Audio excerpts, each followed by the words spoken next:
just take what your doctor recommends. Yeah, pretty much. But sometimes you gotta try things out for yourself too, right? Yes. I think it was the great Albert Einstein who defined insanity the best by saying doing the same thing over and over again and expecting different results is in fact insanity.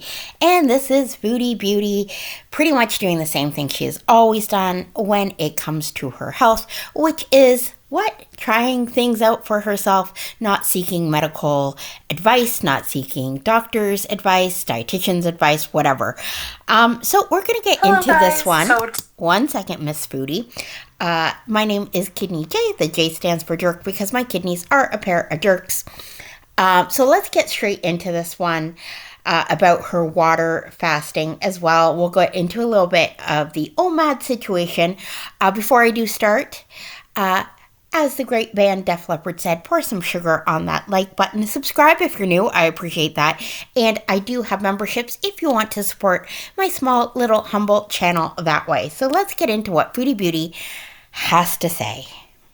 Today is going to be a video that's going to make you roll your eyes and probably freak out in the comments. Okay, so I don't think anyone's freaking out because we've been here before. Foodie Beauty historians, you guys know, we've tried the water fasting before. We've tried the OMAD before. We've tried veganism before. I think there was like a grape diet in there. I have no idea, but no one's freaking out.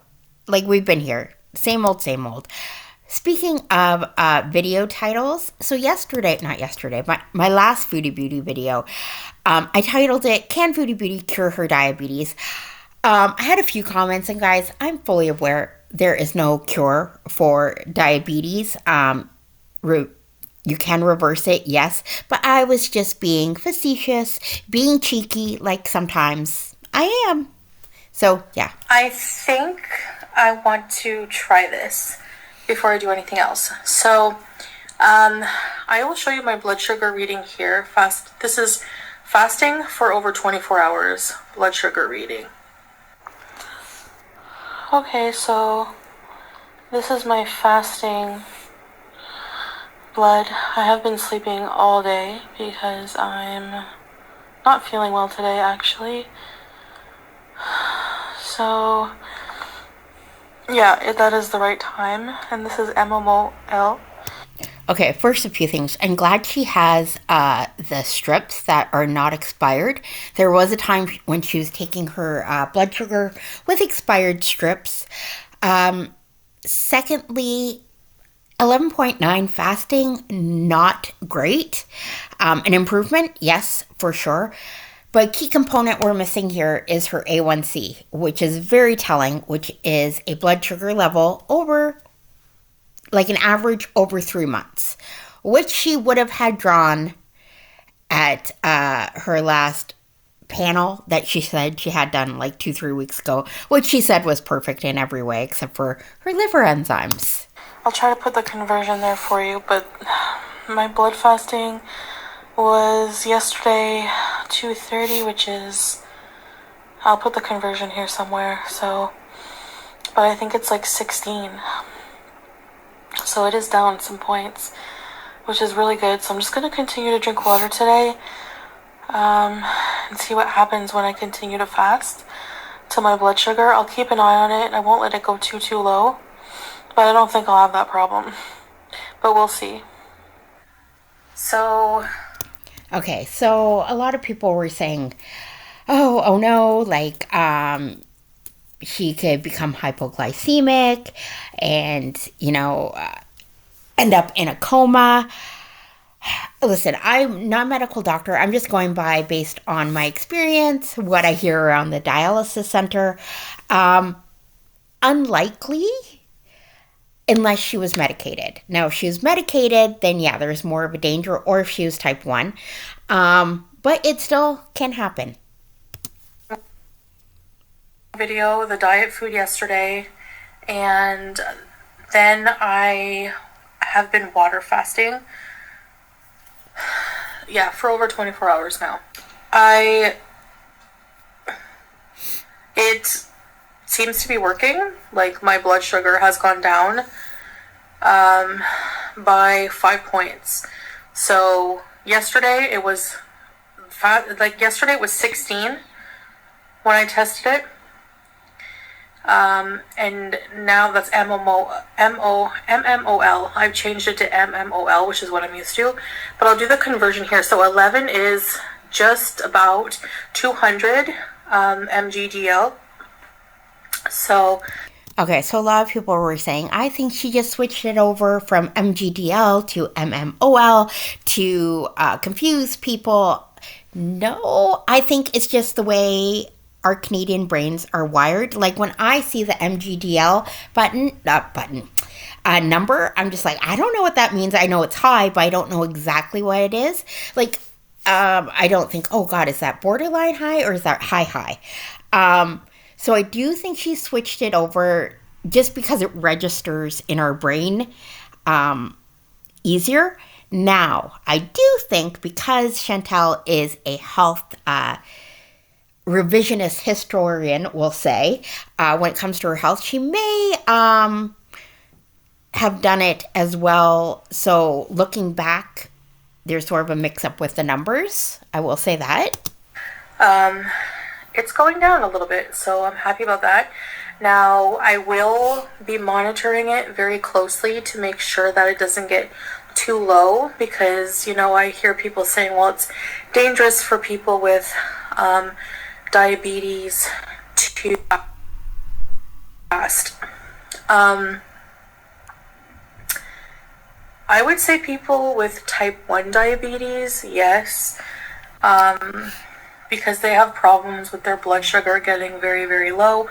I don't know about type 2, but I think that because this was more than likely caused, there are genetic factors. Like every single person in my family, almost every single person in my family has diabetes, but okay, a few things. Just so you know, I'm not agreeing with the fasting or the OMAD. But like going into a diabetic coma because her blood sugar is too low, unmedicated right now, I do think is unlikely. However, if she went to a actual doctor and a diabetic dietitian, they would tell her don't do that at all because there is still a chance it could happen. Secondly, the genetic factor. So one parent, if you have one parent who's type 2 diabetic, you have a 40% chance of developing type 2 diabetes throughout your lifetime. If you have two parents, it's 70%. Now, through your lifetime, that's the key here. So you also have a bit of control with how you choose your life and your lifestyle. And Chantal, you cannot be blaming this 100% on genetics. That's just ridiculous. Not age. So, I think I can reverse it or put it into remission or whatever you want to call it. Because yes, you guys were right. Technically, when you look it up, there's no cure. There isn't. But you can go down to normal sugar levels. It's manageable to do that. So, my blood sugar levels are hyperglycemic.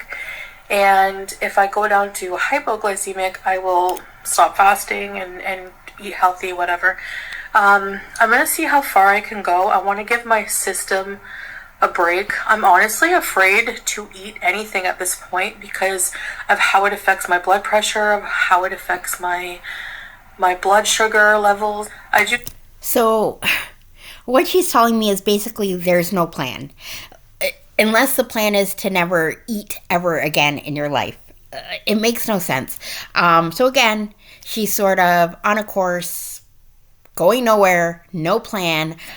She's going to see how this goes. We've seen how it's gone before, with usually is a binge afterwards, trying to fast. To take these things into consideration, and I totally understand where you're coming from. People thinking I should be on medication. And that fasting goes, I haven't been able to do a very prolonged fast, more than 5 days of water fasting. But in those 5 days, I keep saying this, I know my body did feel really good and I lost a significant amount of weight. And I think that I have enough stored fat on my body and energy in my liver that I need to give my body a break, you know. And it can be triggering for people with binge eating disorder to fast, but I have to do it. Like, I have. Right. So why are you doing it? If I don't want to see the consequences or fallout when she stops this water fast and just gorges on like fast food. I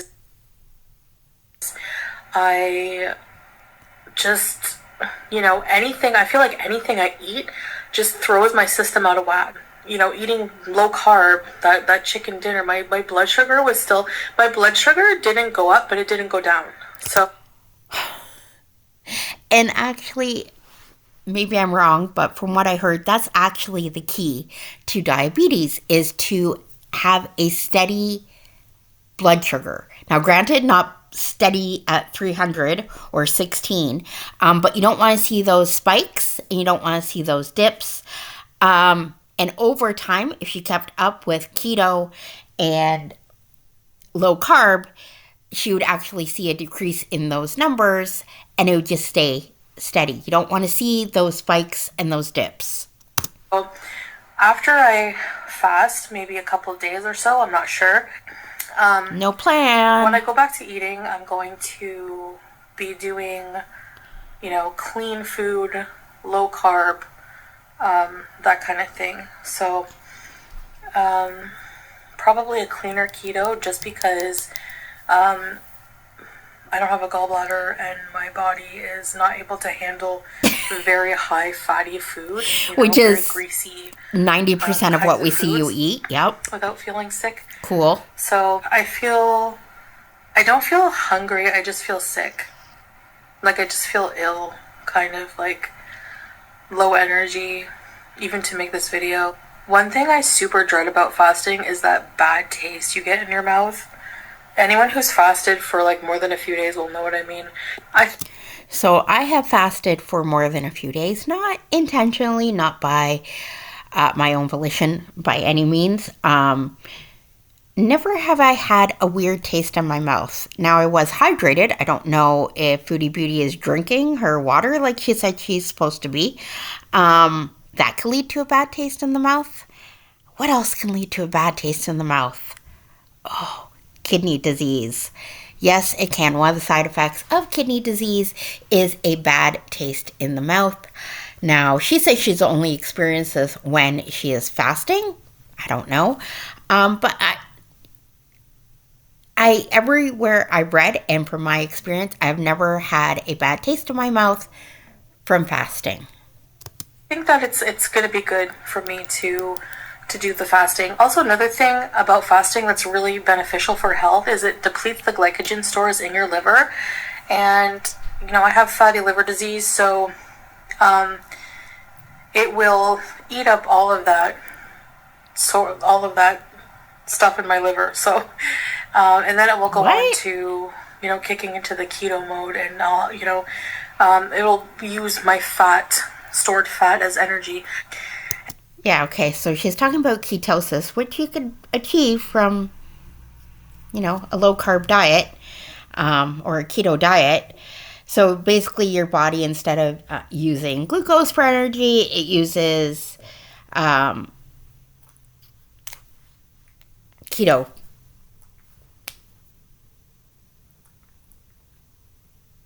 For energy. I don't know what happened there. Sorry, there was something with my computer that was going crazy.